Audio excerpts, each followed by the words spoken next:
పట్టుపురుగులు పెంచడానికి మీరు ఏ షెడ్ సైజు ఏమైనా వాళ్ళు అధికారులు సూచించారా, లేదా మీరు 5 ఎకరాలకు అనుగుణంగా వేసుకున్నారా? 5 ఎకరాలకు అనుగుణంగా వేసుకున్నాం. 25 ఫీట్ల వెడల్పు, 60 ఫీట్ల పొడవు, లోపల ర్యాక్స్ వచ్చేసి 7 ఫీట్ల వెడల్పు.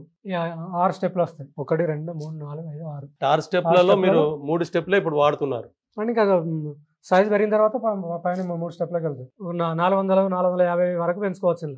450 గుడ్ల వరకు పెంచుకోవచ్చు. మనకి ఏంటంటే ఫస్ట్ చిన్న పురుగులు వస్తాయి. ఒక టూ మోల్డ్స్ వరకు చాకి సెంటర్ వాళ్ళు పెంచి మనకి ఇస్తారు. మనకు వచ్చినప్పుడు ఏంటంటే జస్ట్ ఒక ట్రేలలో వస్తాయి. ట్రేలో జస్ట్ ఇంత వెడల్పుతోటి ఉంటుంది. ఇంత వెడల్పుతోటి ఇటొక బెడ్ అటొక బెడ్ వస్తాయి.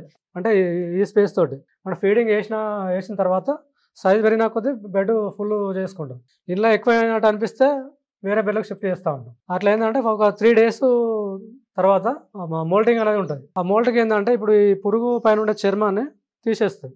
నిద్రావస్థలో ఉండి ఈ పురుగు పైన ఉన్న చర్మం తీసేస్తుంది. ఒక 3 days తిన్న తర్వాత ఒక రోజు రెస్ట్ ఇస్తే అది అవుతుంది. ఆ తర్వాత మళ్ళీ ఒక 3 days ఫీడింగ్ వేస్తాం. ఫీడింగ్ వేసిన తర్వాత ఇప్పుడు ఈ మోల్డ్ పోతాయి. ఆ 3 daysలో ఏంటంటే ఆ పురుగు సైజ్ పెరుగుతుంది కాబట్టి ఈ బెడ్లో షిఫ్ట్ చేసుకుంటాం. షిఫ్ట్ చేసినప్పుడు ఎట్లా అంటే జస్ట్ ఇది కొమ్మలు పట్టుకొని జస్ట్ ఈ కొమ్మలు ఉంటాయా, కొమ్మలు తీసి ఇట్లా పై దాంట్లో పెట్టడం. చేతితోటి పట్టుకోవాల్సిన పనే ఉండదు పురుగులు. ఇప్పుడు ఇది మోల్టింగ్ స్టేజ్లో ఉన్నాయి.